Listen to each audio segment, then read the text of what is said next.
Ahí están los libros, algunos de los que ustedes pueden usar. A modo de contexto, unas figuras que ya hemos utilizado en otros momentos.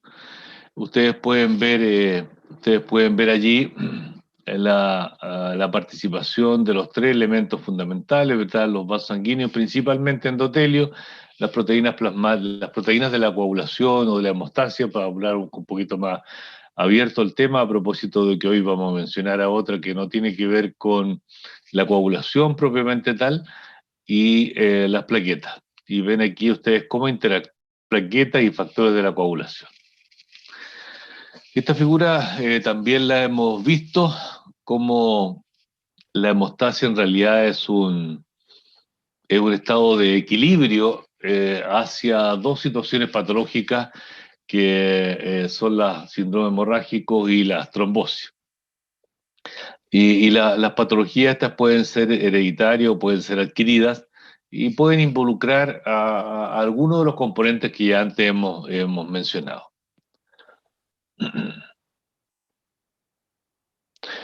Y hoy vamos en el primer bloque, vamos a hablar de alteraciones hemorragíparas de tipo hereditaria de la coagulación.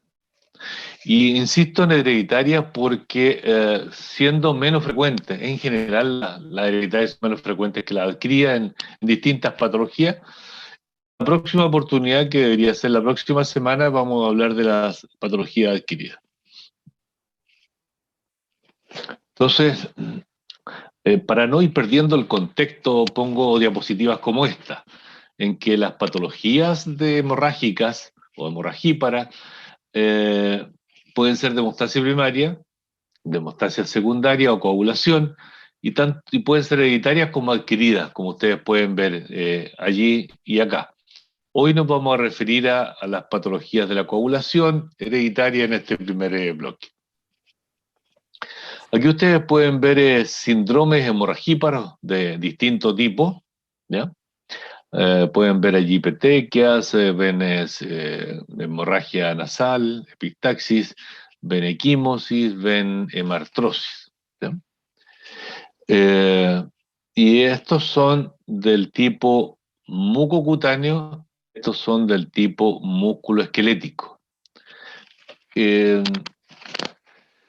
Desde el punto de vista, y permítanme unos minutos antes de entrar en materia más directa, desde el punto de vista clínico, la patología hemorrágica tiene mucha importancia estas observaciones. Si bien es cierto, el diagnóstico es de laboratorio, porque no hay diagnóstico de síndrome hemorragíparo sin laboratorio, ¿ya? Pero estos primeros hallazgos hacen sospechar que qué grupo de patologías podría estar involucrado en el paciente. Voy a hacer una cosa, voy a decir, ilógica, ¿ya? Pero me voy a poner el caso del médico voy a poner el caso del médico hematólogo que sabe del tema. Imaginémonos que el paciente con el cual él se enfrenta eh, es este. Vamos a ver, el cursor, este, ¿ya? Esa es la observación mayor, y puede tener algo también de epistaxis, pero fundamentalmente es elemento. Si a ese médico nosotros, hecho exámenes, a ese médico le hacemos llegar un resultado de examen en el cual le indicamos, voy a inventar 25.000 plaquetas por microlitro, TP y TTPA normal, eh, la verdad es que el médico tendría toda la razón para dudar del examen, ¿ya? Y ya lo entenderán luego, porque entiendo que no necesariamente lo van a entender ahora, ¿ok? Y a propósito de que recién estaba mencionando examen, ustedes pueden ver ahí un screening, un tamizaje de hemostasia, que ya creo que lo he mencionado en una o dos clases pasadas. Recuento de plaquetas, tiempo de sangría, tiempo de protrombina y tiempo de tromboplastina parcial activado. Le llamaremos TP y TTPA fundamentalmente este. En el caso del tiemprotrombina se usa también tiemprotrombina, pero en el caso del tiemprotrombina, dado que es un nombre tan largo, es muy frecuente. De hecho, en centros esenciales nunca se habla del nombre completo, siempre se habla del TTPA. ¿Ya? Bien, hay que tener a la vista que siempre que exista una posibilidad de una patología de tipo, voy a decir, hemorrágica, estos son exámenes iniciales, ¿ya? Y que necesariamente hay que hacer para seguir una secuencia lógica de estudio. Perdón. Aquí ustedes pueden ver un caso problema.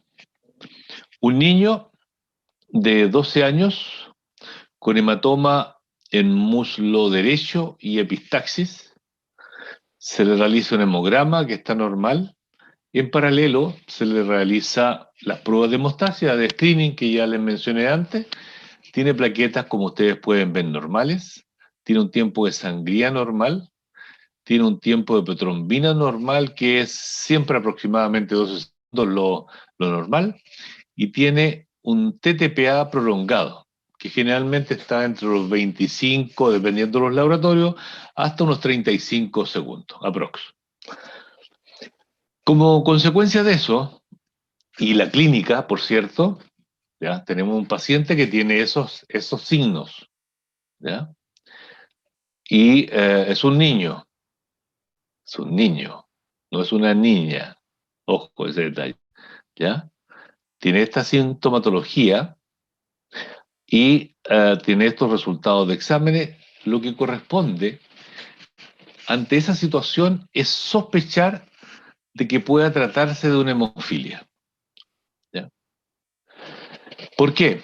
Ya lo veremos luego, pero ante esa situación, dado que la única alteración está en esta prueba, lo que corresponde es medir, cuantificar los factores de la coagulación que más frecuentemente están alterados en este tipo de patología. Siempre hay que partir por lo más frecuente, ¿ya? Y en este caso el factor 8 y factor 9.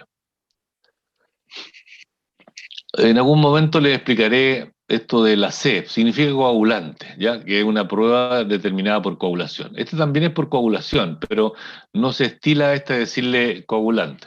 Te dice este coagulante porque hay otro que es antigénico, que es por otro tipo de mediciones. Pero las pruebas en general de coagulación, las pruebas de coagulación en general son mediciones de tiempos de coagulación, segundos en la mayoría, en lo cual hay un término final del proceso y que mide un tiempo en que se demora en coagular.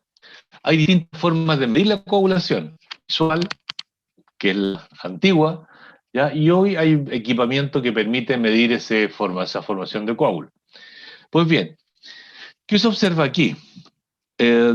Aclaro antes, porque no están los valores de referencia acá, pero en general, pero sí lo he mencionado por otros motivos, en general los factores de la coagulación, cualquiera sea, sobre un 80% es normal. ¿Ya? Y generalmente se mueve entre 80 y 100, 110%, dependiendo si el promedio de la coagulación y un caso concreto podría tener 110, sí, también puede ser, no es problema.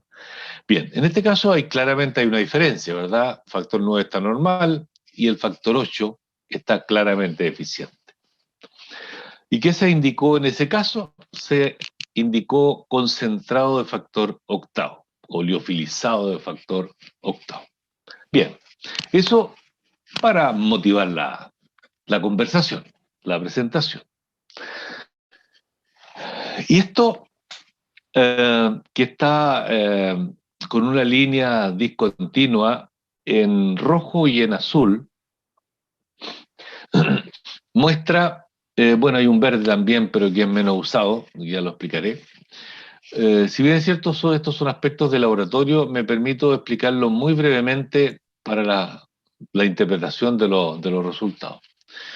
Ustedes pueden ver que aquí se observa la vía de activación extrínseca de la coagulación y por acá la vía de activación intrínseca, ¿ya? Y hay una etapa en que ustedes saben, por aquí dejemos el factor 10 por aquí al centro, ¿ya? en que las dos vías llegan allí. Ya, las dos vías de activación llegan allí. Y de ahí hacia adelante siguen ya la activación propia de la coagulación. ¿Ya? Por lo tanto, las diferencias de lo que mide el tiempo de protrombina es esto, y lo que mide el tiempo de tromboplastina parcial activado, que es lo que está en azul. ¿Ya? Algunos elementos, que son los que están aquí y los que están acá, no son comunes. ¿Ya? Por lo tanto, si, si eh, la deficiencia, la deficiencia eh, es de factor 8, como el caso que recién les mencioné, que es este que está acá, ¿ya? Va a alterar esta prueba, TTPA. Y si fuera la deficiencia de factor 9, también la altera. No nombro estos porque son muy infrecuentes que causen alteración, ¿ya? Pero los 9 están aquí, dos de la hemofilia.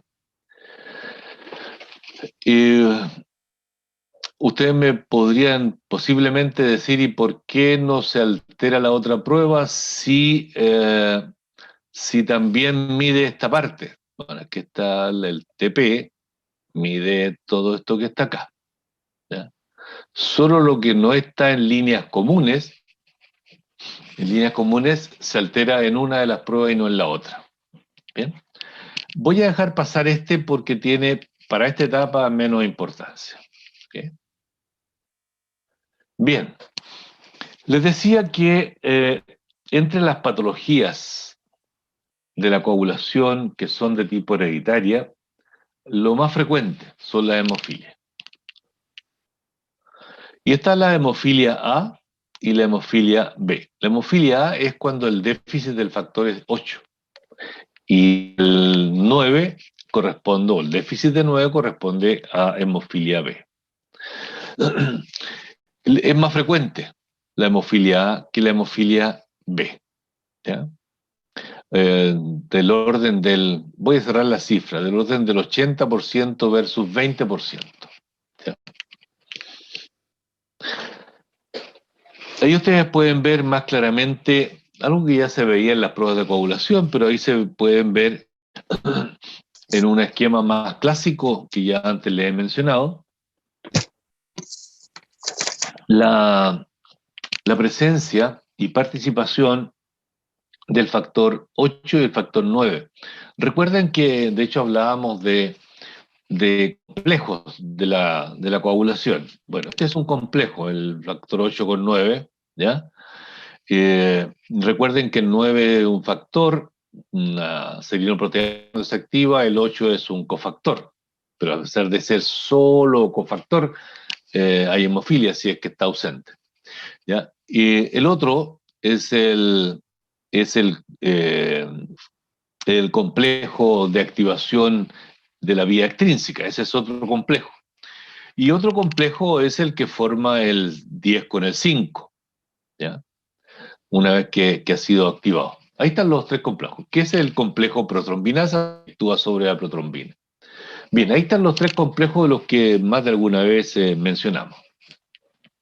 En este caso, si este complejo no se forma, la alteración hemorragípara es muy importante. Ya sea que no se forma porque no hay 8, ya sea que no se forma porque no hay 9.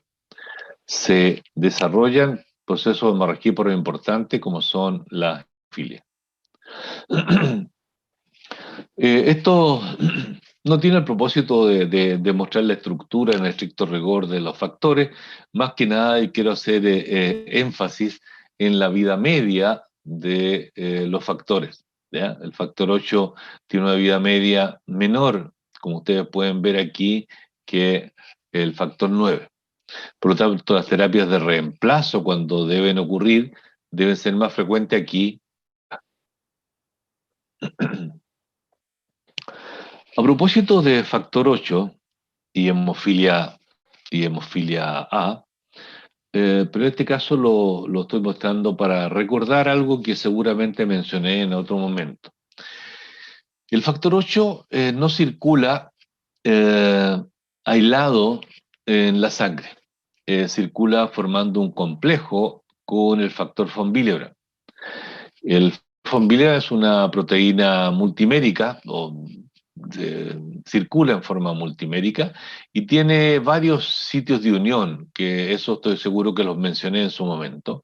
Y uno de los sitios de unión, que tal vez no lo destaqué en esa oportunidad porque no correspondía, pero sí ahora, es unir al factor 8.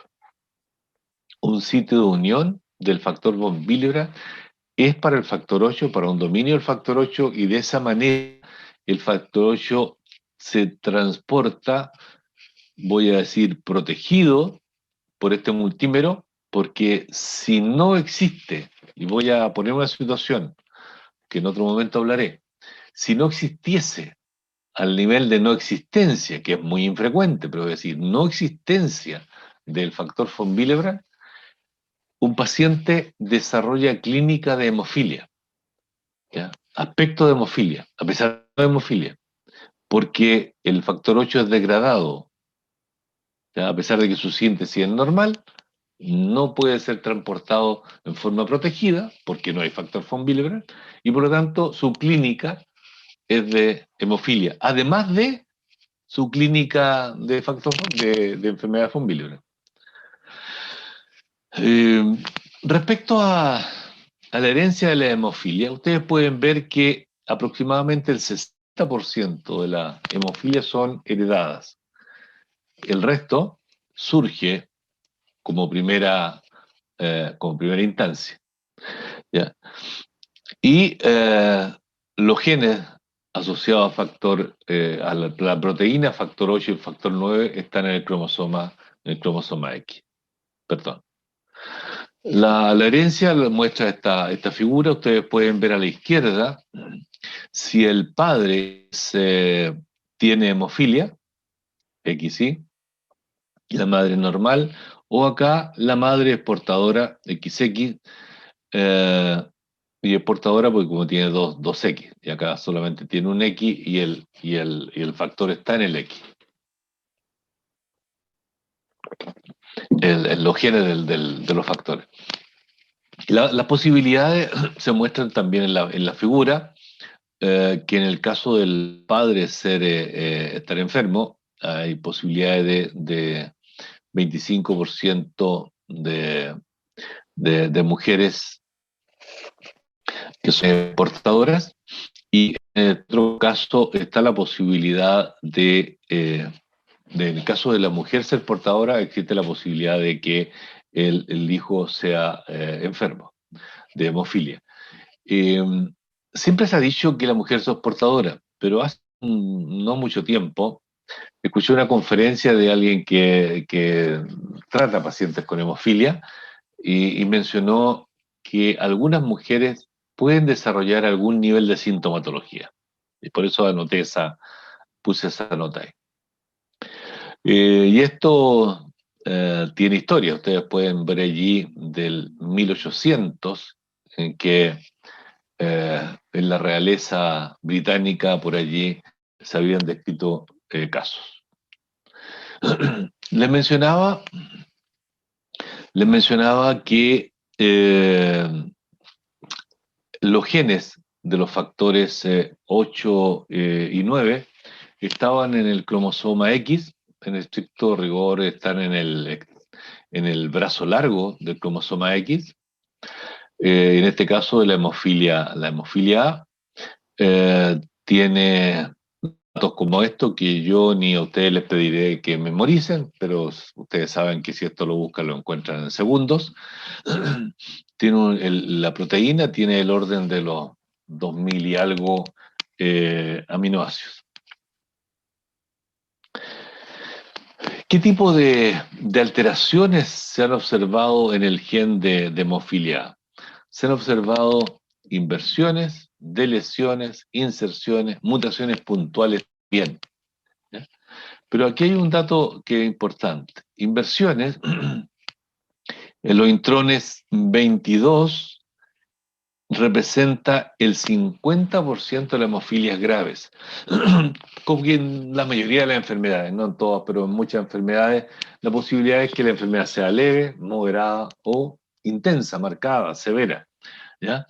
Y en este caso, del último grupo de los que son enfermedades intensas o graves, el 50% se explica por esta inversión en el intrón 22. Yo les mostré unas figuras al inicio eh, y les dije que habían hemorragias que eran mucocutáneas y hemorragias que eran musculoesqueléticas.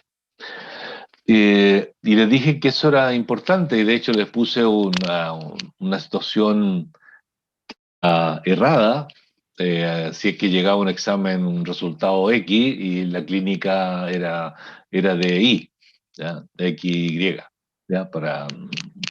No tiene que ver con los cromosomas, fue una mala coincidencia, ¿no?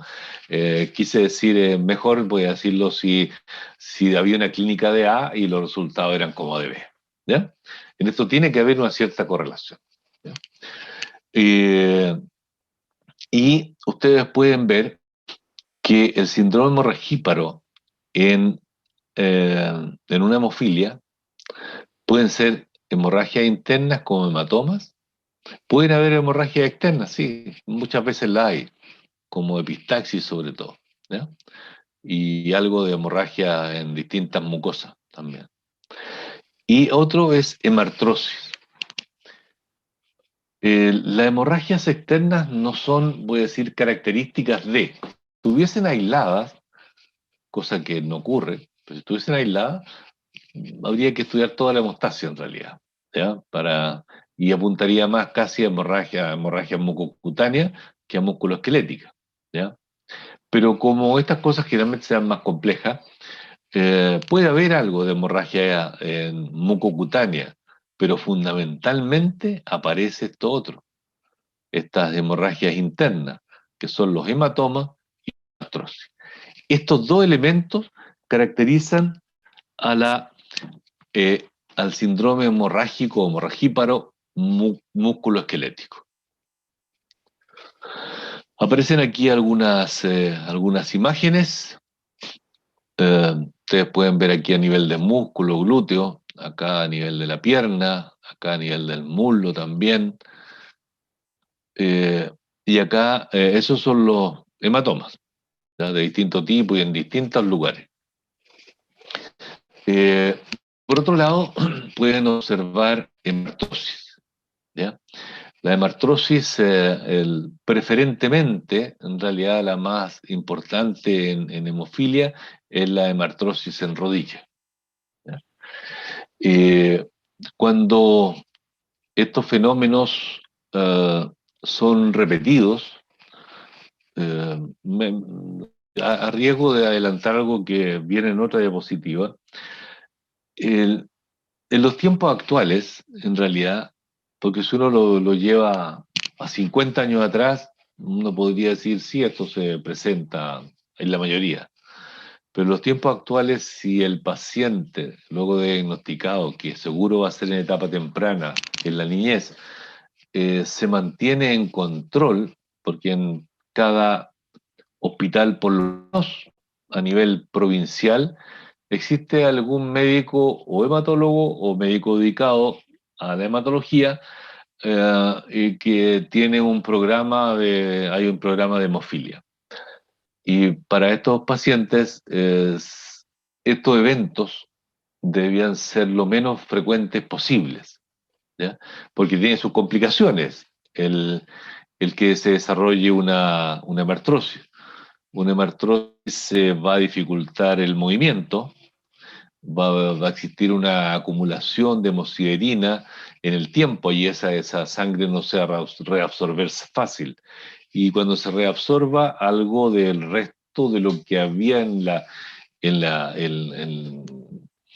la sangre va a ir quedando allí, ¿ya?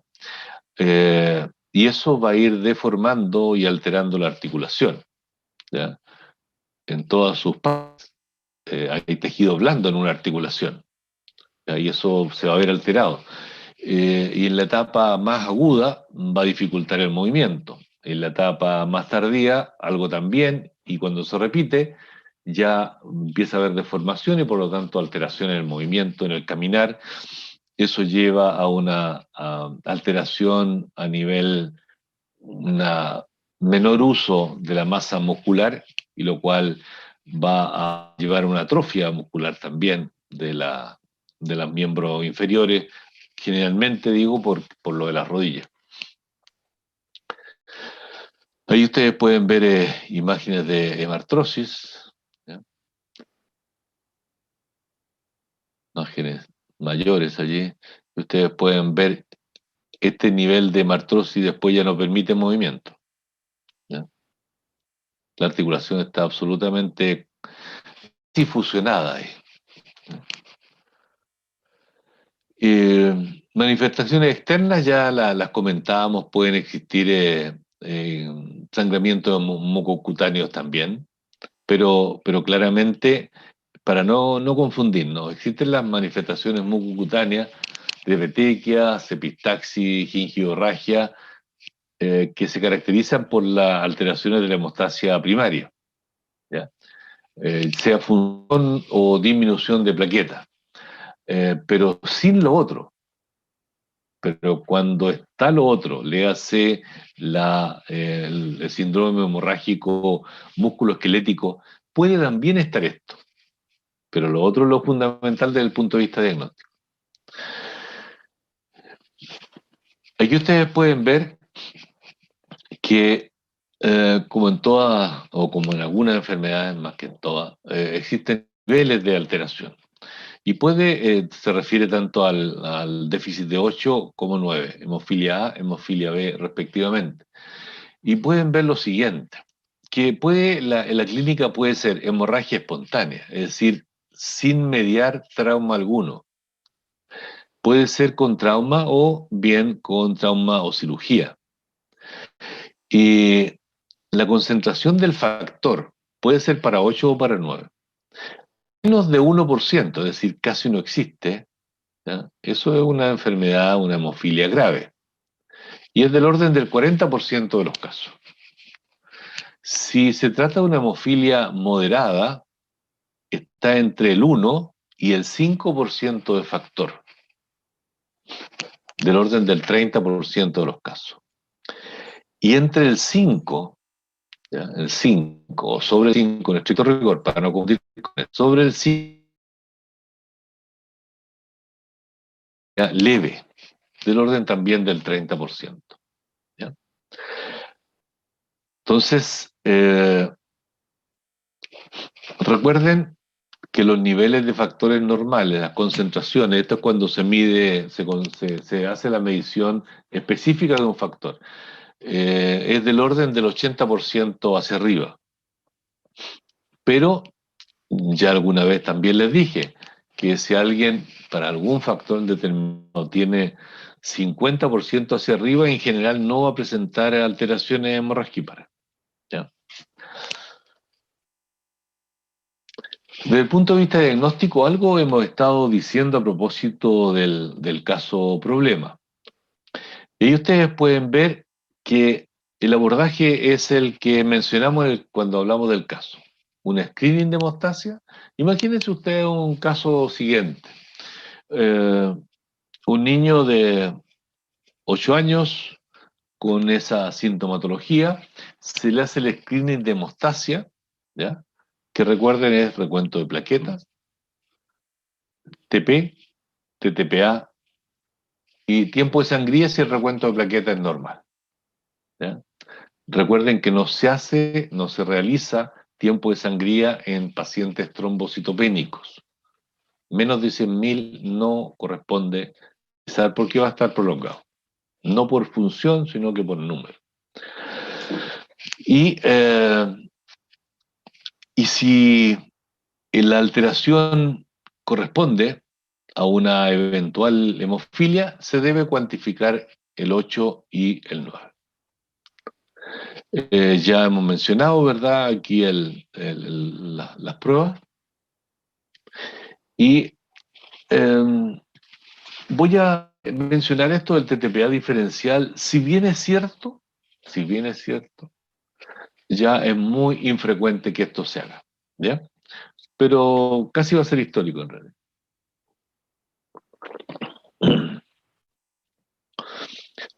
Si no tuviese, voy a volver al anterior, si esto no se puede hacer, cosa que los laboratorios regionales al menos hoy día lo pueden hacer, cuantificar el 8 y cuantificar el 9, perdón. Pero si por haber motivo no se puede hacer, o antes no se podía hacer, ¿ya?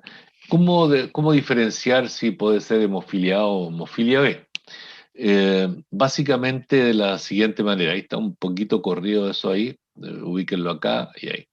Si se mezcla el plasma del paciente con plasma llamado absorbido, ¿ya?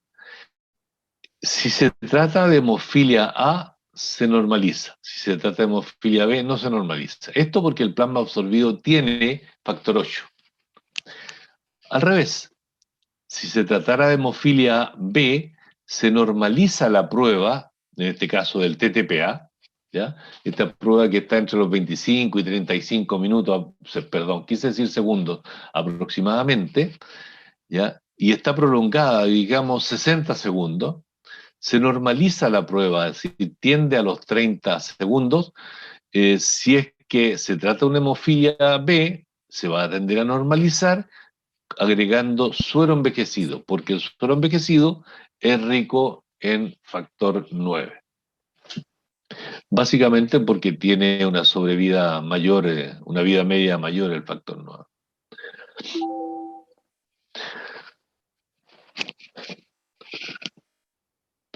Bueno, lo ideal, más que la prueba inmediatamente anterior del TTPA diferencial, es cuantificar el factor 8 y factor 9.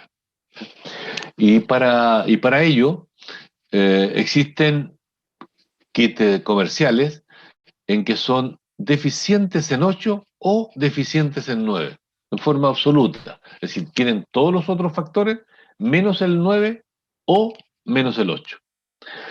Se realizan ahí unas curvas, que no es el caso que yo lo explique ahora, pero sí en la actividad asociada al laboratorio los van a ver con más detalle.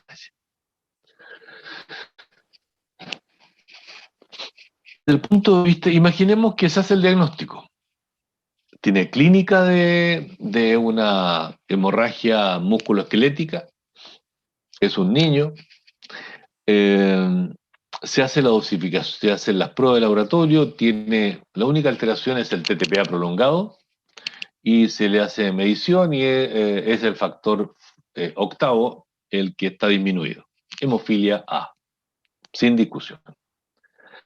Clínica y laboratorio, ¿ya? Entonces, ¿qué corresponde en el tratamiento? En el tratamiento hay dos alternativas.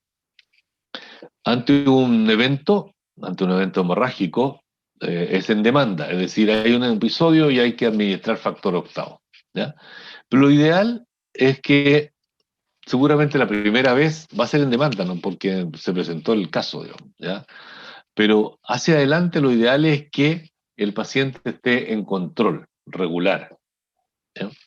De tal forma que puedan prevenirse los eventos hemorrágicos. Porque cuando se presentan eventos hemorrágicos del tipo hemartrosis, ocurre lo que ya les comenté antes. Y hemorragias del tipo mucocutánea, que también se pueden presentar en estos pacientes, va a ir perdiendo sangre, que tiene otras complicaciones también.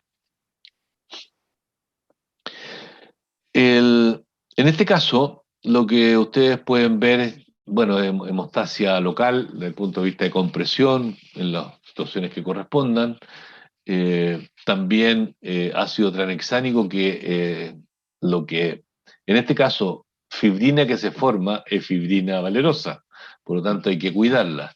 Y una forma de cuidarla es inhibiendo al sistema fibrinolítico, ¿ya? Y una de las formas de inhibir el sistema fibrinolítico es con el ácido tranexánico. Por otra parte, Por otra parte, es la terapia sustitutiva o de reemplazo. Es decir, se administra el factor que está deficiente. Dijimos que el déficit de 8, o sea, hemofilia A, es más frecuente que la hemofilia B. Por lo tanto, imaginémonos en esa situación, ¿cuáles son las posibilidades? Las posibilidades son de administrar, y hoy día existe en el mercado y por lo tanto también en los sistemas de urgencia y en los hospitales, el factor 8 purificado. ¿Ya? Es un liofilizado de factor 8 purificado. ¿Ya? Esa es una posibilidad. La posibilidad también válida es administrar crioprecipitado. Creo que fue la semana pasada que les comenté que el crioprecipitado es un plasma tratado de una manera determinada, en frío, por lo de crío, ¿ya? Eh, y es muy frío porque además se le agrega, el ambiente está en congelador, pero además con etanol adicional que hace bajar más la temperatura. Eh, y este crioprecipitado es rico en factor 8, en fibrinógeno y factor von Willebrand. Por lo tanto, en cualquiera de esas tres deficiencias, administrar crioprecipitado es una buena solución.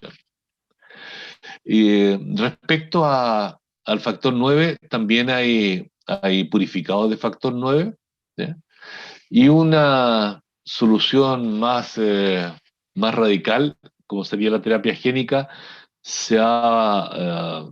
yo diría que se sigue avanzando, se han hecho pruebas, lamentablemente las terapias génicas en general tienen el problema de la permanencia en el tiempo. Es decir, se pueden conseguir resultados, pero después de un tiempo empieza a declinar la síntesis, en este caso, de factor. Por lo tanto, no es una solución para estos tiempos, lo cual no significa que no lo vaya a hacer a futuro. Aquí lo que se observa y tiene que ver con esto es siempre en terapia de reemplazo en este caso. Ustedes pueden ver que lo que les comentaba antes, por la vida media del factor, el factor 8 tiene que ser administrado más frecuentemente que el factor 9. Y esto es un dato importante. A propósito de que yo les mencionaba que lo ideal es que el paciente ya diagnosticado sea tratado en forma preventiva, en forma profiláctica, versus tratado cuando se presenta el cuadro clínico. Y observen ustedes, eh, aquí hay una afirmación. El tratamiento profiláctico reduce los episodios de sangrado articular, o sea, le hace hemartrosis. ¿Ya? Y ustedes pueden ver lo siguiente.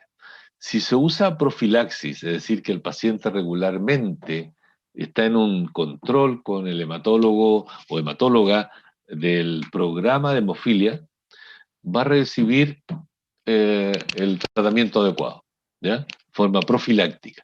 Y puede presentar 0,5 episodios al año. En cambio, si no está en control, va a presentar 11 eventos al año, es decir, casi uno mensual. Hay una tremenda diferencia, ¿ya? Y hay que optar claramente por esto, porque una cosa es que se le van a presentar, va a tener menos de un evento al año, ¿ya? Eso por una cosa ya es muy importante, pero por otro lado, la calidad de vida que va a tener, que va a desarrollar en el tiempo este paciente versus este, por las hemartrosis que va a tener este, va a ser significativamente diferente. Estoy mirando la hora, parece que vamos a tener que hacer un break en algún momento por ahí. Dame un segundo. Ya, vamos a hacer lo siguiente. Esto es un paréntesis, ¿ya? Eh, Vamos a completar hemofilias y luego hay una serie de déficits que son infrecuentes, que están puestos en la diapositiva, que pasa a ser, voy a decir, innecesario que lo explique uno a uno, porque, por ejemplo, déficit de 2, déficit de 7, déficit de 5, etcétera, y que ustedes se van al, entre comillas, latear de que yo se lo esté explicando, ¿ya? Entonces eso lo vamos a dejar allí y luego hacemos un break y descansan unos 15 minutos y juntamos para hablar de enfermedades von Willebrand. Bien, dicho eso, volvamos aquí. Dice complicaciones en la hemofilia. ¿Qué puede presentarse en las complicaciones a un tratamiento con hemofilia? Alergia, inmunización, hemólisis, desbalance inmunológico, desarrollo de inhibidores, hiperfibrinogenemia, transmisión de enfermedad infecciosa. Todo eso se puede presentar, todo eso está descrito, ¿cierto? Unas más frecuentes que otras. Y digamos de esto que está acá, esto es en tratamiento en demanda, cuando se presentan situaciones hemorragíparas. Para la gran mayoría de las infecciones, actualmente los bancos de sangre o las unidades de sangre realizan pruebas, la mayoría de ellas son del tipo ELISA, para pesquisar las posibilidades de este tipo de infecciones. Por lo tanto, es muy improbable, ¿ya? La posibilidad de hemólisis también es baja. Yo diría que tenemos que centrarnos en esto, el desarrollo de inhibidores, es decir, que se presenten anticuerpos dirigidos contra los factores que determinan que el efecto del factor, una vez que es administrado, en forma profiláctica o en demanda, sea menor, porque va a ser neutralizado por anticuerpos. Así, por ejemplo, los inhibidores o los anticuerpos antifactor octavo, ¿ya?, que están dirigidos contra diferentes epítopos del factor octavo. El factor octavo es una proteína compleja y por lo tanto se generan, como en cada proteína, distintos epítopos, de tipo lineal, de tipo conformacional, pero hay varios epítopos. Y ahí ustedes pueden ver que los anticuerpos pueden ser alo o auto, ¿ya? Alo o auto. En el caso de los pacientes asociados a hemofilia, en general son alo. Menciono ahí los de auto, pero la doble condición es infrecuente. Es decir, que el paciente sea hemofílico y se desarrolle una enfermedad autoinmune. Es infrecuente, ¿ya? Por lo tanto, veámoslo como situaciones distintas. Pero sí, el paciente con hemofilia puede desarrollar anticuerpos dirigidos contra el factor octavo porque va recibiendo transfusiones de plasma en distintos momentos, ya sea liofilizado o ya sea plasma del tipo crioprecipitado. Y veamos qué nos dice por acá. Se puede presentar hasta estos anticuerpos antifactor octavo, hasta un 40% de los pacientes, ¿sí? Y ya lo que comentaba, ¿verdad?, hace que sean resistentes a la terapia de sustitución o de reemplazo, ¿ya? Y eso hace que el tratamiento sea menos efectivo, porque se generan estos inhibidores antifactor octavo, ¿ya? ¿Cómo medir estos inhibidores? Bueno, hay pruebas de laboratorio que permiten ir midiendo a los pacientes que son hemofílicos, que están en control, se les va midiendo este nivel de inhibidores de los factores. Y se miden en unidades Bethesda. Y hay algunos pacientes que desarrollan altos títulos y otros bajos títulos, concentraciones del inhibidor, del anticuerpo antifactor octavo. Y se mide en unidades y se habla de unidades altas cuando es sobre 5 y bajo 5 unidades bajas. Significa que el factor octavo es rápidamente neutralizado, lentamente neutralizado, ¿ya? Básicamente eso. Bien, les decía que de aquí adelante voy a mostrar solamente es lo que acabo de ver son las hemofilias, ¿ya? Cómo se presentan, cuál es su nivel, cuál es su ámbito de diagnóstico, y es allí donde el laboratorio tiene que hacer lo suyo, ¿verdad? Llegar a determinar esto es una hemofilia A o una hemofilia B, previo el estudio de screening, ¿ya? Otras deficiencias hereditarias son infrecuentes respecto a hemofilia, ¿ya? Y voy a... Miren, puede presentarse deficiencias del factor 10. A propósito, y esto es histórico en realidad, desconozco la situación actual, pero recuerdo que un tiempo que yo estuve en el laboratorio de hemostasia de la PUC, cuando era chiquillo, joven, y, y en ese tiempo no había por acá en Talca un buen laboratorio de hematología, y entonces había una familia de la cual recuerdo el apellido, pero no lo voy a decir, que era déficit, la familia era deficiente en factor 10, infrecuente, pero iban a control a la católica, en factor 10. Es una situación infrecuente, por eso la menciono, para que le vean que es real, se puede presentar, ¿ya? Puede ser deficiente en 7, ¿ya? No sé por qué está tapado esto ahí, pero no sé por qué ocurrió eso ahí. Eh, Puede ser un deficiente en 5, deficiencia en protrombina, deficiencia en fibrinógeno. Déficit de 11 y 12 pueden presentarse, sí, pero desde el punto de vista clínico presentan muy baja alteración, ¿ya? Eh, Estos presentan alteraciones hemorragíparas, los mencionados antes, ¿ya? Pero son infrecuentes, voy a decir muy infrecuentes respecto a hemofilia, ¿ya? Entonces, lo que hace la diapositiva siguiente, van analizando cada una de estas situaciones y voy a mencionar uno, ¿ya? Pero la secuencia para ustedes sería latosa, yo estoy seguro que sería latosa. Voy a mostrar el primero que se presenta. Bueno, esos son los de contacto, que ya les dije que no, pero el 10 sí. Los de contacto son el 11 y el 12, y ya les dije que había pocas manifestaciones clínicas. Ahí ustedes pueden ver el factor 10. Factor 10 es un factor central en la cascada de la coagulación, porque ambas vías lo activan, ¿ya? Y por lo tanto, si hay déficit de este, ¿ya? Si hay déficit de este, no hay finalmente formación de fibrina. Va a depender también del nivel de déficit, pero pongámonos en el ejercicio para hacer, que es un déficit importante. Pongamos un porcentaje, 10% de factor, ¿ya? 10% de factor, ¿ya? Que claramente es notorio, ¿ya?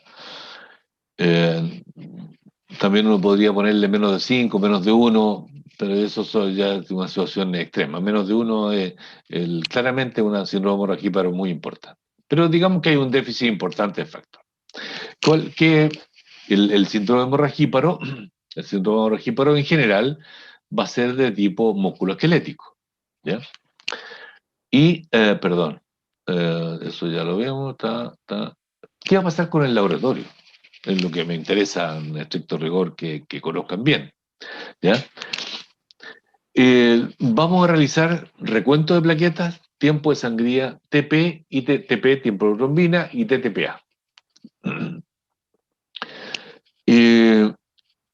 Imaginémonos en el escenario que el recuento de plaquetas está normal, tiempo de sangría normal, y dado que el ejercicio que estamos haciendo es un déficit de factor 10, en el cual ustedes pueden ver que por la vía intrínseca y por la vía extrínseca es activado, y está en la parte central de la cascada de la coagulación.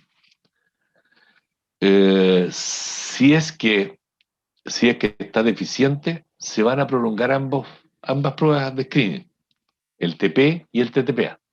¿Okay? Y si uno mide factores, que en este caso, dado que están ambos prolongados, no correspondería, por ejemplo, medir 11, medir 12, medir 8, medir 9, porque ¿cómo explicamos que esté también el TP prolongado? Entonces hay que pensar en factores que son centrales. ¿Cuáles podrían estar involucrados en una situación de este tipo? Que está el TP y el TPA prolongado. El 10, el 5, la protrombina, el fibrinógeno. Todos estos dan, si alguno de estos está alterado, van a dar ambas pruebas prolongadas, porque ya están en la parte central y final de la hemostasia.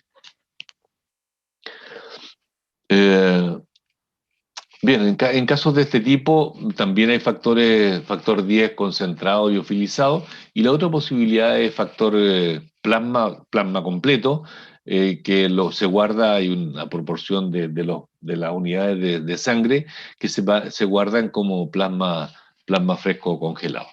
¿Ya? Bien, después siguen distintos factores, ya les comenté que lo vamos a dejar para que ustedes lo revisen porque tiene la misma secuencia. Bien. Descansen 15 minutos. Nos encontramos a tomar la presentación para, para efectos de reubicarnos en el tema. Ya comenzaré a grabar. Eh, esta mañana eh, estamos hablando de alteraciones hereditarias de la coagulación propiamente tal. Hablamos en el bloque pasado. Y lo que vamos a hablar ahora, tiene que ver con un factor plasmático eh, que circula en una buena concentración y en forma multimérica, y que transporta el factor octavo, por ahí hay una relación, pero que cuando está deficiente él tiene un comportamiento de hemorragia del tipo mucocutánea porque participa en hemostasia primaria. ¿Ok? Bien, vamos a dar esa explicación, vamos a eh, grabar, reanudar grabación. Por ahí está.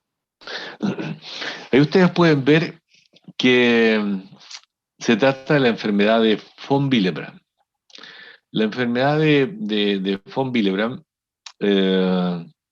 es una enfermedad, se dice que es la enfermedad hereditaria de la hemostasia más frecuente, pero eso es si se estudia desde el punto de vista laboratorio. Desde el punto de vista clínico hay muchos pacientes que son asintomáticos en realidad. Vamos viendo por qué pongo en este caso esta diapositiva de contexto que ya para ustedes les es familiar. Eh, Básicamente, en este caso en particular, porque los vasos sanguíneos tienen importancia, porque las plaquetas tienen importancia y porque es una proteína plasmática, pero que es secretada desde el endotelio. Por tanto, el factor von Willebrand y por lo tanto la enfermedad de von Willebrand tiene, uno podría decir, tiene permítanme la expresión, una patita puesta en estos distintos ámbitos de la hemostasia. ¿Ya? Porque, mira, aquí está, incluso en esta figura que es bastante genérica, aparece allí el factor von Willebrand haciendo de puente entre el colágeno y la plaqueta. Lo más frecuente es que sea esta digamos, está mostrándose como allí como con la 2B3A, pero es más frecuente acá andaba buscando esta expresión. Es mucho más frecuente para efecto, o más importante, para efecto de la adhesión. ¿Ya? Si bien es cierto, esto es correcto también. El factor von Willebrand tiene dominio para la 2B3A, pero la interacción con 1B es más frecuente, es más importante desde el punto de vista fisiológico en realidad. ¿Ya? Entonces, vemos que la adhesión plaquetaria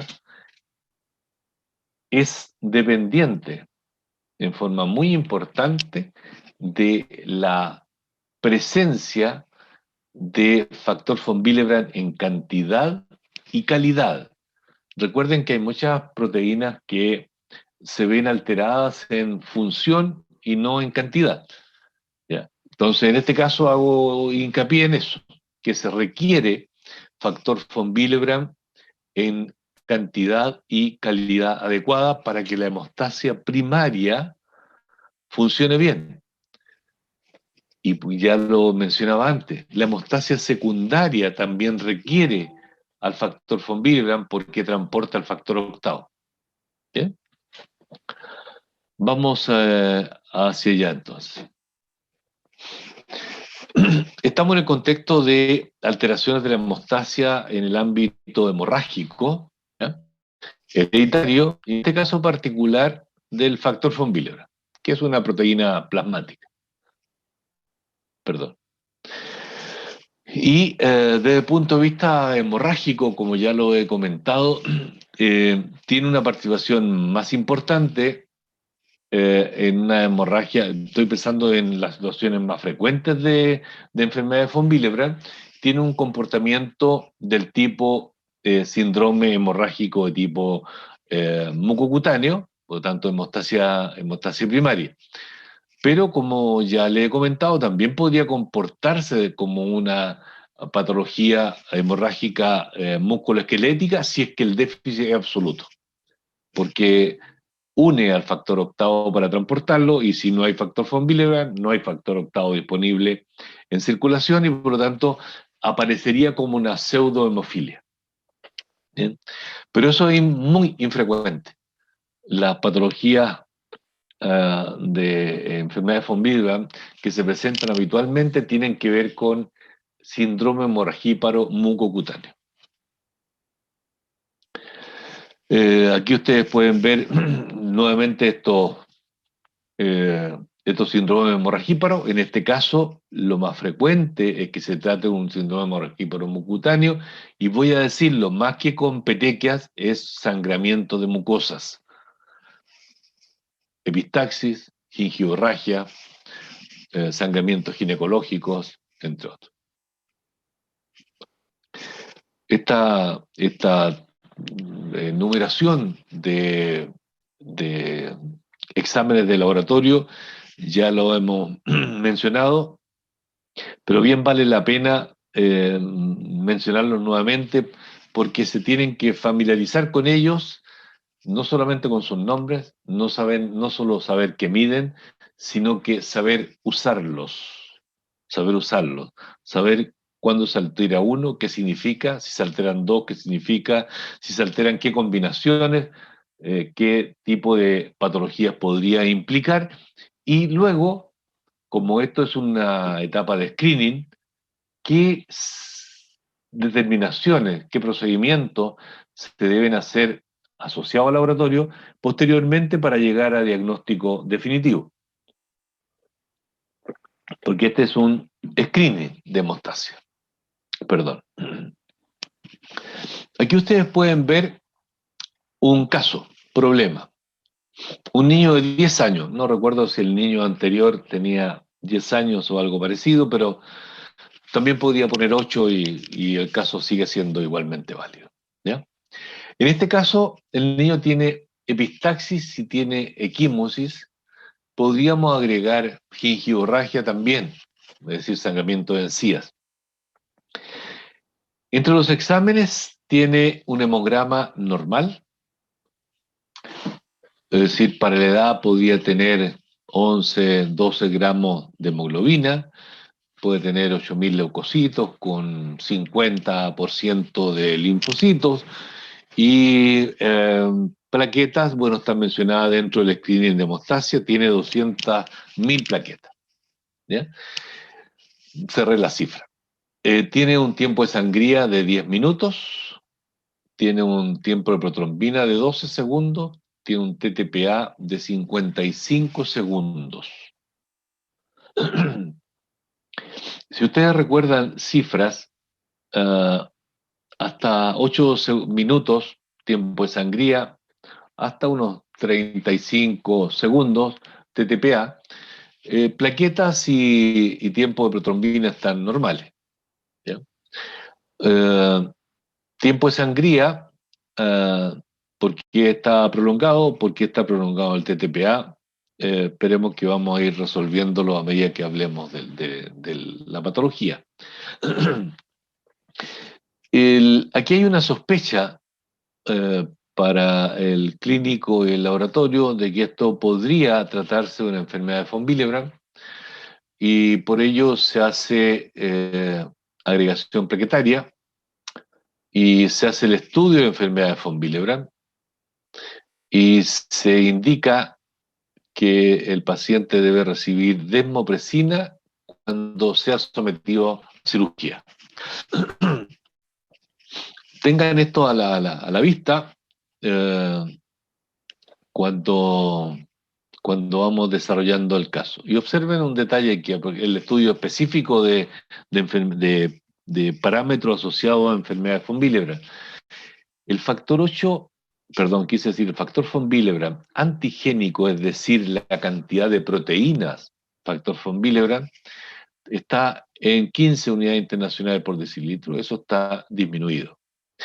Y tenemos un factor von Willebrand con factor retrocetina, esto de función del factor von Willebrand, disminuida. Y está el factor 8 coagulante disminuido, está en 30%, entendiendo que del 80 hacia arriba es normal. ¿Bien? ¿Cuál es la relación entre este factor von Willebrand y antigénico? El que ya les comenté antes. El factor 8 transporta, perdón, quise decir, el factor von Willebrand transporta al factor octavo. Por lo tanto, si hay menos factor von Willebrand, menos factor octavo encontraremos. Y por lo pronto les puedo decir aquí también lo mismo. Este tiempo del TTPA, que se asocia a medición, entre otros, del factor 8, factor 9, si hay menos factor von Willebrand, habrá menos factor octavo y eso se expresará también en una prueba de screening como es el TTPA. ¿Okay? Bien, vamos viendo algunos detalles. Algunas cosas ya las hemos mencionado, pero creo que bien vale la pena destacarlas o volver a repetirlas. Aquí ustedes pueden ver dónde se sintetizan y se almacena factor von Willebrand. A diferencia de los factores de la coagulación propiamente tal, que son sintetizados en el hígado, el factor von Willebrand se sintetiza en los megacariocitos y se guarda a nivel ya maduro en los gránulos alfa de las plaquetas. ¿Ya? Como ustedes pueden ver aquí. Pero también se sintetiza y se almacena en los cuerpos de Weil-Pallad, se sintetiza en células endoteliales y se acumula en los cuerpos o corpúsculos de Weil-Pallad. Por lo tanto, hay dos lugares donde podemos encontrar el factor von Willebrand, en las plaquetas y en el endotelio. Disculpe.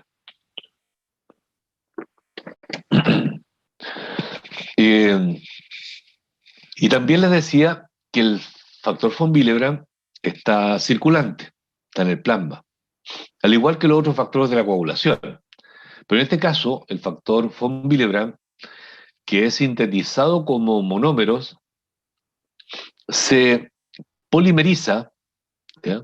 Y circula como polímero en realidad, de un cierto tamaño. Recuerden que en la clase pasada, hablamos del púrpura trombótico trombocitopénico y que se trataba de la presencia de anticuerpos que neutralizaban una enzima que disminuye o mantiene el tamaño de los multímeros de factor von Willebrand, ¿ya?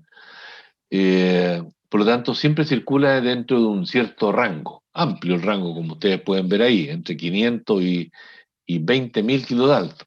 Pero a veces puede, en situaciones muy anormales, puede ser muy, muy aumentado. Pero también, en este caso, para lo que nos interesa ahora, puede ser tamaños muy pequeños o cantidad total disminuida o que esté disfuncional. Todas esas alternativas pueden estar presentes. Solo para recordar algo que ya en parte hemos estado diciendo, ¿verdad? Que eh, la interacción entre colágeno y plaqueta fundamentalmente se hace a través de factor von Willebrand, ¿ya? Y entre plaquetas, ¿ya? Entre plaquetas a través de la 1B, también puede ser la 2B3A, ¿ya? Esta interacción es más importante que esta para efectos de adhesión. Y para efectos de agregación, esta interacción también puede ocurrir, pero es más importante para efectos de agregación el puente fibrinógeno. O sea, fenómenos pueden ocurrir con más de una interacción, pero hay unas que son más importantes que otras. En este caso, la adhesión es más importante a través del von Willebrand con 1B, ¿ok? A través de la 1B9. Algo hemos dicho en algún momento que el factor von Willebrand, que ahí ustedes pueden ver es codificado en el cromosoma 12, tiene varios dominios. Este es un monómero de factor von Willebrand que se muestra acá, ¿ya? Desde el carboxilo hasta el amino terminal es una proteína factor von Willebrand, un monómero. Pero ustedes pueden ver que tiene varios dominios y se le ha identificado varias funciones a esos dominios. Por ejemplo, hay dominios para interaccionar con la 2B3A, ¿ya? Que ya de hecho mencionamos que había funciones allí de interacción.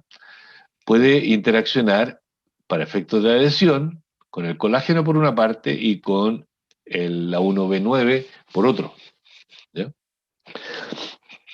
Y también hemos mencionado que une al factor octavo porque lo transporta y por lo tanto hay dominios de unión para el factor octavo. Bien, entonces vemos que el monómero, y eso multiplíquenlo por multímero, del factor octavo, puede interaccionar con varios tipos de moléculas. Tanto para la hemostasia primaria, que sería lo que está aquí, tanto para adhesión como agregación, como para la hemostasia secundaria, que sería la interacción con factor octavo. Esta figura seguramente se las mostré cuando hablamos de síntesis de factor octavo, esta relación entre factor octavo y factor von Willebrand, y por eso aparece acá nuevamente. A nivel hepático se sintetiza la proteína factor octavo, pero, perdón, va el factor von Willebrand, una vez que sale a circular el factor octavo, el factor von Willebrand, y aquí no hay una relación de tamaño en realidad entre lo que se observa acá, el factor von Willebrand multimérico es mucho mayor, más tamaño que el factor octavo, eso sería un monómero de factor von Willebrand, ¿ya? Ahora, respecto a la enfermedad de von Willebrand, ya hemos dicho que es una enfermedad hemorragípara hereditaria, es la más frecuente. Se llegó a determinar que era acá en Chile del orden del 0,8% de la población tenía alteraciones en el factor von Willebrand. Pero tranquilizo porque eso significaría más o menos 1 de cada 100, sería una tasa muy alta. La verdad que sería eso una alteración de laboratorio, pero que no necesariamente implica una alteración clínica, ¿ya? Que es distinto. Eh, ya hemos mencionado que el sangramiento de esta enfermedad es fundamentalmente de tipo mucocutáneo, es lo más frecuente, porque el compromiso con el factor octavo cuando cuando el factor familia es muy disminuido, casi ausente, compromete también la hemostasia secundaria. Pero eso es, si esto es infrecuente, que se exprese clínicamente, el tipo que adelanto se llama tipo 3, eso es muy, muy infrecuente. ¿Ya? Eh, Esta es la situación, ¿verdad? Clínica que está aquí, ¿verdad? Y a nivel de laboratorio, como lo expresamos en el caso problema. No estoy seguro que venga en la diapositiva siguiente, pero para resumirlo, el recuento de plaquetas normal, en términos generales, y decir generales, frecuentes, eso se expresa en una disfunción plaquetaria porque no hay factor von Willebrand que sirva de puente con el colágeno, entre la plaqueta y el colágeno, el factor von Willebrand, y por lo tanto podríamos tener un tiempo de sangría normal. Perdón, quise decir alterado. ¿Ya? Pero ¿por qué me salió el normal? Es porque podría ser, podría ser que el tiempo de sangría esté normal y no descartar que se trate de una enfermedad von Willebrand. Eso, eh, y aquí voy a agregar un elemento. Si hay clínica, si hay clínica de síndrome hemorragíparo, el hecho de que esté el tiempo es ahí, y a sospechar de que pueda ser y hay una clínica de sangramiento mucutáneo, y en orden de frecuencia se espera que es más frecuente una enfermedad de von Willebrand que una trombocitopatía. eh, o sea, si el tiempo de sangría da normal, no es descartable que se trate de un von Willebrand, y por lo tanto hay que hacer pruebas especiales, a pesar de que el tiempo de sangría esté normal. También aprovechando de mencionar las pruebas que son de tipo básica o screening, el tiempo de trombina está normal porque no compromete el factor octavo. Pero el TTPA puede estar prolongado porque compromete el estudio de la concentración del factor octavo. Y el factor octavo puede estar disminuido en proporción a la disminución del factor von Willebrand, porque lo transporta. ¿Ya? Y si no hay buen transporte, el factor octavo, aunque se sintetice, va a ser degradado en circulación. Perdón. Ahí ustedes pueden, la enfermedad de von Willebrand ha pasado por varias clasificaciones. Esta es una clasificación, afortunadamente, voy a decirlo para los no especialistas, que han logrado simplificarla un poco. ¿Ya? Y ustedes pueden ver que hay tres tipos: la que está ahí en verde, la que está en azul y la que está en rojo. La que está en verde es la más frecuente, ¿ya? La más frecuente, llegando a ser en muchos casos asintomática si el déficit de factor von Willebrand, ¿ya?, en cantidad es poco déficit, ¿ya? Un déficit leve. El otro extremo, déficit marcado, casi inexistencia de factor von Willebrand, muy infrecuente. Este es el caso del que yo les mencionaba, el tipo 3, el que yo les mencionaba que si esto existe, en caso que esto exista, no hay quien transporte el factor octavo. Por tanto, todo el factor octavo, o buena parte de él, se degrada, aunque se esté sintetizando normalmente, y la expresión clínica, además de la expresión en hemostasia primaria, va a ser de expresión en hemostasia secundaria, es decir, va a tener un síndrome hemorragíparo mucutáneo, pero además músculo esquelético. Y hay un grupo que son estas dos, tipo 2, hay varios tipo 2, que son alteraciones funcionales. Es decir, está la concentración adecuada, pero por algún motivo eh, específico no funciona bien el factor von Willebrand. ¿Ya? Voy a mencionar uno o dos al pasar. Por ejemplo, el 2A, que en orden de frecuencia es el más frecuente. Disminución de la función dependiente de plaquetas asociado a ausencia de multímeros de alto peso molecular.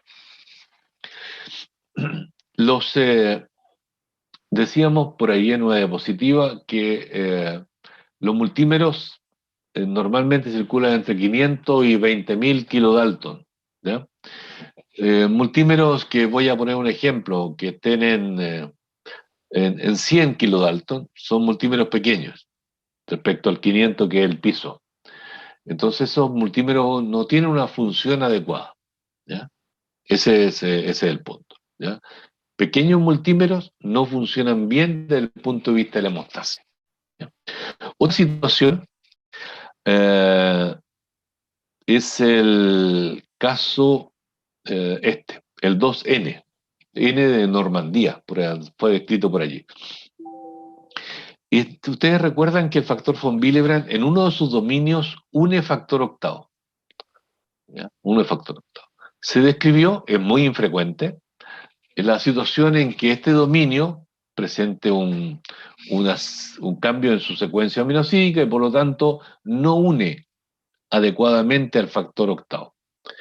Y por lo tanto, también va a presentar algo de sintomatología tipo hemofilia, hematomas, por ejemplo, ¿ya? Y es porque el factor octavo no puede unirse y por lo tanto se va a ver disminuido en su concentración. Bien, entonces recuerden, el tipo 1 es el más frecuente y tiene que ver con cantidad, pero déficit leve o moderado de cantidad. Es el 3 extremo de déficit de factor von Willebrand. Muy infrecuente, afortunadamente. Este es el más frecuente, el tipo 1, ¿ya? Y los tipos 2 son infrecuentes, siendo el más frecuente el 2A. Cuando, cuando se sospecha de enfermedades von Willebrand, clínicamente y adicionalmente los exámenes de laboratorio iniciales de screening muestran que podría ser. Muestran tiempo de sangría prolongado, muestran factor octavo, perdón, quise decir TTPA prolongado. Y hay clínica de hemorragia mucocutánea, es como se da todo para pensar en, pero no siempre se da así, ¿ya? Lo que siempre se va a dar cuando hay sospecha clínica es que está la clínica del síndrome de hemorragia mucocutáneo con fundamentalmente sangramiento de mucosa. Aunque el laboratorio no tenga tiempo de sangría prolongado ni el TTPA prolongado, si eso está, manda a la clínica porque no siempre se alteran los exámenes y se debería estudiar la posibilidad de factor von Willebrand. ¿Y qué se debe hacer en ese caso? Se debe estudiar la concentración de factor octavo como proteína antigénico. ¿Okay? Se debe estudiar la función del factor von Willebrand. Se debe estudiar la concentración de factor octavo. Se midió indirectamente el factor octavo en una prueba de screening, en el TTPA. Puede o no estar alterado, ¿ya? Voy a decirlo, la mayor parte de las veces en que hay enfermedad von Willebrand se altera un poco o moderadamente el factor, el TTPA, ¿ya? Hasta aquí voy a decir las pruebas que de rutina se hacen para la primera etapa de estudio de factor von Willebrand. El tiempo de sangría lo incluyo dentro del screening, lo saco de aquí porque está en el screening que hemos mencionado antes. Pero hay que estudiar el antígeno factor von Willebrand, la concentración de factor von Willebrand. Y hay que estudiar la concentración de factor octavo. Esas dos pruebas son las primeras que se hacen. Ya le he dicho en otras oportunidades que los estudios de laboratorio, los abordajes diagnósticos se hacen siempre por parte, siguiendo una secuencia lógica. No hay laboratorio que resista, y voy a decirlo más claramente, no hay bolsillo que resista un estudio, estudiémoslo todo, ¿cómo sabes si algo sale alterado? No, no se hace así. No se hace ni por ética, ni por lógica, por nada. Siempre se va haciendo lo que va mostrando y según eso, siempre se hacen los screening primero, partiendo por el abordaje clínico y lo que ello sugiera, se aplican las pruebas de laboratorio iniciales y así se va avanzando. Pruebas de laboratorio propiamente tal, pruebas de imágenes según otros, etc. Aquí ustedes pueden ver la forma de estudiar antígeno, la concentración de factor von Willebrand. Hasta hace algunos años atrás, tal vez 5 o 10 años atrás, se usaba este método de un tipo de electroforesis, inmunoelectroforesis, pero hoy la verdad es que se usa por ELISA. Incluso hay kits de ELISA ahora para ya prehechos, comerciales, para medir la concentración de factor von Willebrand. Esto es para medir la función del factor von Willebrand. ¿Ya? Se hace por agregación plaquetaria, pero no es que las plaquetas agreguen propiamente tal, sino que se aglutinan en estricto rigor. ¿Ya? Eh, pero entra en el contexto de hacerlo con el equipo para agregaciones plaquetarias. Y aquí lo que ustedes pueden ver, esto se hace con plaquetas no del paciente, se usa el plasma del paciente y plaquetas normales. Y lo que aquí ustedes pueden ver, esta es una prueba en que se usaron las plaquetas X, que se entiende que son normales, que tienen la glicoproteína 1B9, donde se une el factor von Willebrand, y se van agregando distintas concentraciones de factor von Willebrand. Y ustedes pueden ver que la aglutinación de esas plaquetas normales que tienen 1B9 es dependiente de la concentración de factor von Willebrand, llegando a agregar muy bien, ¿ya? Cuando tiene concentraciones normales de factor von Willebrand. Perdón. Eh, yo recuerdo haberle mostrado, no esta misma figura, pero algo muy parecido, y prometí mencionar esto cuando habláramos de factor von Willebrand. Y estas son figuras de patrones habituales de agregación plaquetaria asociada a distintas patologías, fundamentalmente asociada a patología de plaqueta, y en este caso indirectamente a patología de plaqueta, pero la patología es de factor von Willebrand, es de factor von Willebrand, digestivo. Y ustedes pueden ver aquí la prueba aglutinación con ristocetina, ¿ya? Que habitualmente no se usa cuando se está estudiando alteraciones de plaquetas, funciones de plaquetas. Solo se usa cuando se está pensando en enfermedad de von Willebrand, ¿ya? Y ustedes pueden ver que en enfermedad de von Willebrand las plaquetas se agregan con un agonista de P, las plaquetas se agregan con un agonista colágeno, con adrenalina, y también uno podría decir que también agregan con TRAP, que es un péptido asociado a trombina, entre otros. Pero no agregan con ristocetina, ¿ya? Y no agregan porque eh, las plaquetas, ¿ya? Eh, las plaquetas normales, ¿ya? Normales, eh, en presencia de ristocetina, ¿ya? Ven alterada su función cuando, o sea, quise decir, perdón, corrijo lo último. Las plaquetas, eh, las plaquetas que son normales, ¿ya? Eh, en presencia de ristocetina, si está el factor von Willebrand, aglutinan. Si no está el factor von Willebrand, no aglutinan. Ese es el punto. Y acá ustedes pueden ver y el patrón es muy similar. Este patrón de enfermedad de Bernard-Soulier con el patrón de enfermedad de von Willebrand, en que aglutina con todos los agonistas y no aglutina con ristocetina.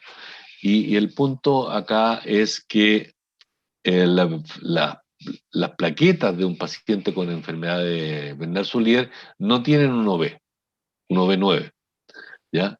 Y en este otro caso tienen la 1B9, pero no tienen el factor von Willebrand, que son los dos elementos que interaccionan para que puedan aglutinar las plaquetas. Otro elemento, y que esta es una etapa 2 del estudio de enfermedades von Willebrand, que es cuando la concentración del factor von Willebrand está normal, y todo indica que puede tratarse de una enfermedad de von Willebrand, entonces hay que estudiar las posibilidades de un tipo 2. Y el tipo más frecuente es que el tamaño de los multímeros sea pequeño, ¿ya? Y aquí ustedes pueden ver el estudio de multímeros. Esto se usan anticuerpos antifactor von Willebrand para que aparezcan estas bandas. Y ustedes pueden ver que esto es el nivel normal de multímero, aproximadamente aquí, ¿ya? Este es un PTT, que es cuando los multímeros están más grandes, se sale del contexto del von Willebrand, ¿ya? Y aquí ustedes pueden ver un 2A, que es el que nos interesa, ¿ya? El 2A, en que claramente hay multímeros, pero la concentración es baja, ¿ya? Ese es el que mente. Y voy a compararlo con el tipo 3, ¿ya? El tipo 3 es este, ¿ya? En que no hay factor von Willebrand, ¿ya? No hay factor von Willebrand. Y aprovechemos la diapositiva para nombrar el tipo 1, ¿ya? El tipo 1 en que había menos factor von Willebrand, pero con el tipo del tamaño de los multímeros normales. Y ustedes pueden ver que hay factor von Willebrand, pero poquito. Pero ahí llega hasta niveles normales de tamaño de los multímeros, pero muy pequeña cantidad, ¿sí? Esto lo lleva a cifras de concentración, ¿ya? Y voy a mencionar solamente un par, ¿ya? Por ejemplo, aquí la cifra normal, esto está expresado, se habla de distintas unidades, a veces se habla de porcentaje, otras en unidades internacionales por decilitro, pero usemos lo que está acá. Es normal, refiriéndome a la concentración del factor von Willebrand, entre 50 y 200 unidades internacionales por decilitro. ¿Qué pasa en el tipo 1? En que lo que ocurre es disminución, pero con tamaño normal de multímero. Una situación es que bajo 30, dado que el límite es 50, ya bajo 30 ya clínicamente es importante la disminución, ¿ya? ¿Qué le pasa al factor octavo en ese caso si uno ha medido factor octavo y ha medido TTPA? Uno lo puede encontrar disminuido, sí, por esta disminución, ¿ya? Pero también podría estar normal y por lo tanto el TTPA también está normal. Okay, ojo ahí. Es por eso que estas pruebas screening a veces pueden estar normales, pero de base está, si uno observa con pruebas más específicas, podría encontrar una alteración, ¿ya? Y les menciono este otro caso, el tipo 2N, el de Normandía, que tenía un problema de unión, el factor von Willebrand, en la secuencia aminosídica del dominio que une al factor octavo. ¿Y qué podemos encontrar? Recuerden ustedes que la cifra de normalidad es esta. Se pueden encontrar cifras normales entre 30, porque bajo 30 ya es normal acá. Siempre los niveles clínicos van más allá de los niveles de normalidad en la población normal. Para decir clínicamente hay alteración, en este caso es bajo 30. Disminución, bajo 30. En este caso no está disminuido, está entre 30 y 200. ¿Ya?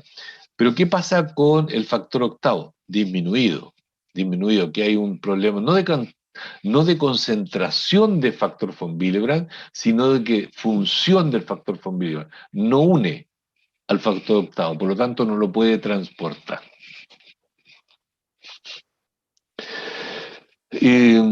Hay que tener cuidado con la interpretación de algunos resultados en el caso de la enfermedad de factor von Willebrand. El factor von Willebrand es una proteína de fase aguda, se le considera fase aguda. Y por lo tanto, uno lo puede encontrar aumentado en el embarazo, en recién nacido, en posoperatorio, en estrés, de distinto tipo.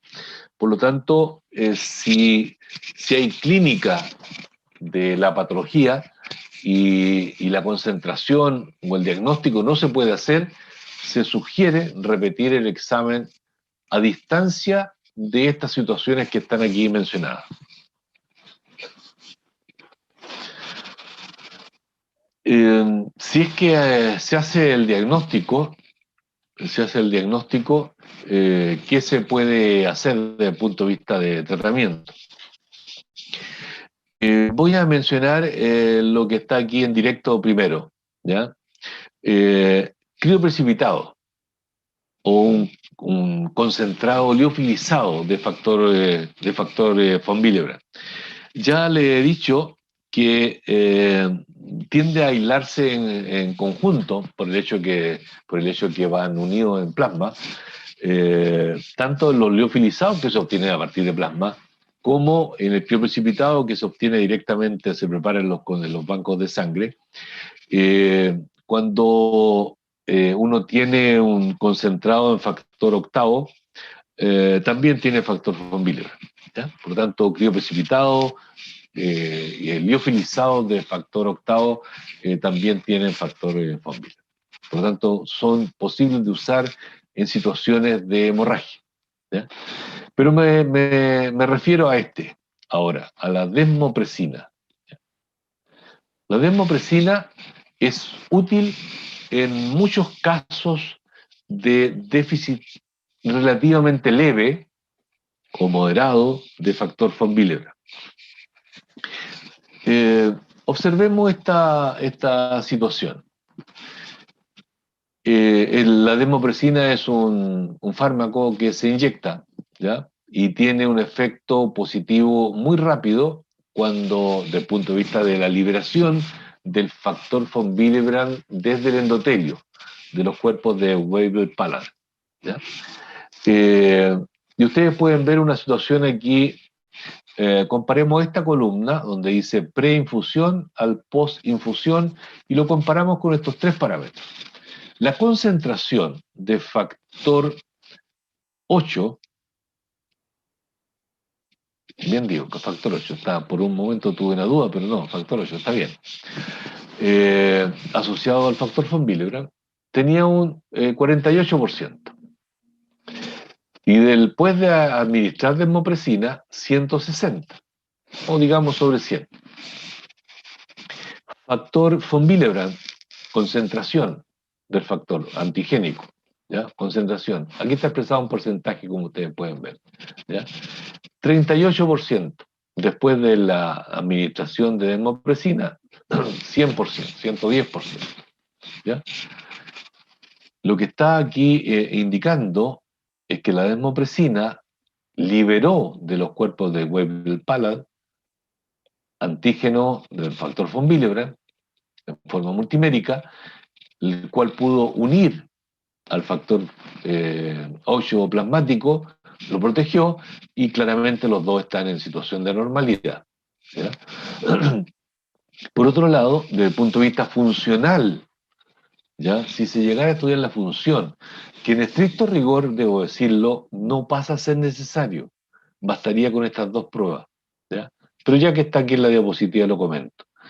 La alteración de función en este caso estaba asociado a que no había proteína, ¿ya? Por lo tanto, la función estaba disminuida, pero era porque no había proteína. Pero si mejoramos la concentración de proteína, mejora la función, ¿ya? Disculpe. Y me detengo un segundo en esto.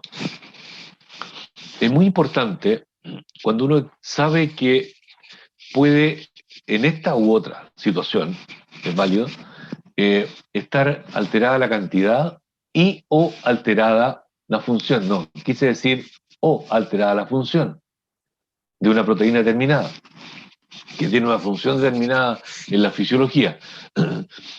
Lo más correcto es no hacer las dos pruebas a la vez, medir la concentración y medir la función, ¿ya? Que es lo que en este caso está mostrándose en la diapositiva, ¿ya? Esto fue para una prueba y para mostrarlo de la diapositiva también, pero en estricto rigor bastaría con medir la cantidad. Y si mejora la cantidad, eh, también esto podía tener una explicación. Se quería saber los dos datos a la vez porque, claro, podía mejorar la cantidad, pero ¿y cómo estaba la función? Sería largo de explicar, no importa. Lo más importante es que si se sabe que en una proteína puede estar la concentración, la función alterada, y siendo en estricto rigor más frecuente en general que esté la concentración alterada, y que las mediciones de función están alteradas cuando hay poca cantidad también. Entonces, lo correcto es medir primero concentración. Si la concentración está alterada, esa es la explicación. Si la concentración está normal, ahí estudiar la función, porque ya la concentración no está normal, no explica la patología. Entonces, si está normal la concentración, estudiamos la función porque posiblemente la concentración está normal, pero la función podría estar alterada. ¿Ok?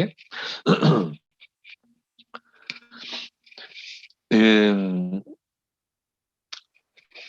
Así como la enfermedad de von Willebrand es, hemos dicho que es de tipo hereditaria, ¿ya?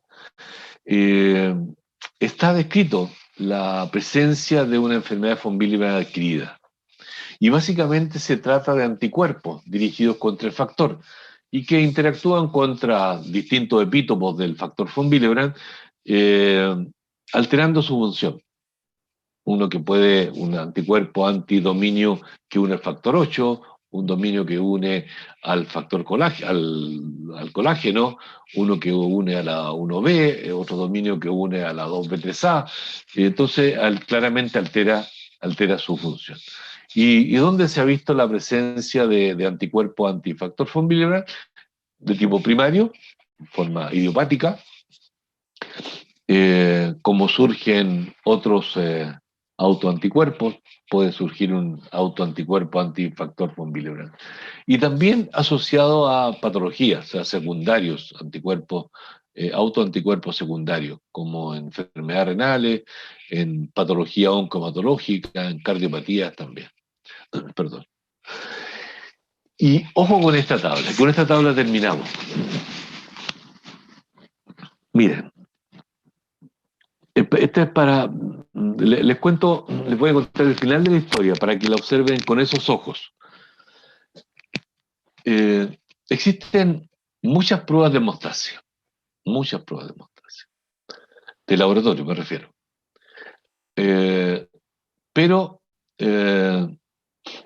ustedes pueden ver que pacientes que tienen síndromes hemorragíparos mucocutáneos, es decir, que podría estar asociado a trombocitopatías. A trombocitopenia son fáciles de describir, por lo tanto, no hay que quedar con las trombocitopatías de distinto tipo. Y enfermedades von Willebrand, ¿ya? Que son los dos grandes grupos de enfermedades o hemorragias mucocutáneas. Ustedes pueden ver, miren la última columna primero. Y estos son distintos estudios, ¿ya? Distintos autores que han estudiado más o menos lo mismo. Y han estudiado entre 90 y 2000 y tantos casos. ¿Ya? Y han observado que las pruebas están normales entre el 50% y el 70% de los casos. Las pruebas en laboratorios relativamente especializados. Han estudiado las pruebas asociadas a enfermedades von Willebrand. Han estudiado las pruebas asociadas a trombocitopatías, secreción. Y también han estudiado pruebas de coagulación. ¿Ya? Yo conozco este trabajo, que fue un trabajo, un estudio Fondesit, un proyecto Fondesit, en términos prospectivos, que estudiaron 300 casos de pacientes con niños con enfermedad hemorragíparas mucocutáneas. Fueron derivados al laboratorio de la PUC, pero previamente la doctora Teresa Quiroga, quien es la que está aquí, les volví a hacer voy a hacer una encuesta, un cuestionario preestablecido para asegurar que realmente había una hemorragia mucocutánea. Llegaron muchos más que 300, pero quedaron esos 280 para entrar al estudio. Le hicieron, no se imagina usted la cantidad de pruebas, todo el estudio de von Willebrand, trombocitopatías con el estudio de agregación y secreción plaquetaria, todos los factores de la coagulación, los conocidos y los por conocer. Bueno, por conocer estoy exagerando ahí, ¿no? Pero la planilla Excel de ese estudio era enorme. Una cantidad de columnas que había ahí en la fila, los 200, los casi 300 casos. Y se encontró que en el 60% de los casos que sangraban mucocutáneamente tenían las pruebas normales. O sea, queda harto por estudiar, parece. Porque si esto me hubiesen dicho, yo los otros estudios no los conozco, no conozco los actores, digamos, pero conozco el laboratorio de hemostasia y trombosis de la PUC. Y sé que las pruebas que tienen, y sé cómo trabajan, etc. Por lo tanto, el 60%, y voy a dejar con un margen de error, 55% si ustedes quieren. ¿Ya? Porque los márgenes de error, si bien es cierto que en este caso es como difícil, pero ya dejemos un margen de error. 55%. Y si ustedes quieren 50%, para cerrar la cifra, la mitad de los casos de pacientes con síndrome hemorragia mucocutáneo tienen las pruebas al detalle normales. ¿Qué más queda para las pruebas de screening que se hacen en la mayoría de los laboratorios? Por cierto, que va a aparecer al menos el 50% de las pruebas de laboratorio normal. ¿Bien? Bien. Quiero comentarles que les voy a mandar a Educandus. Bueno, los dos temas van a aparecer en Educandus por separado, ¿ya? Y, eh, y también comentarles que voy a completar este listado de temas que pueden trabajar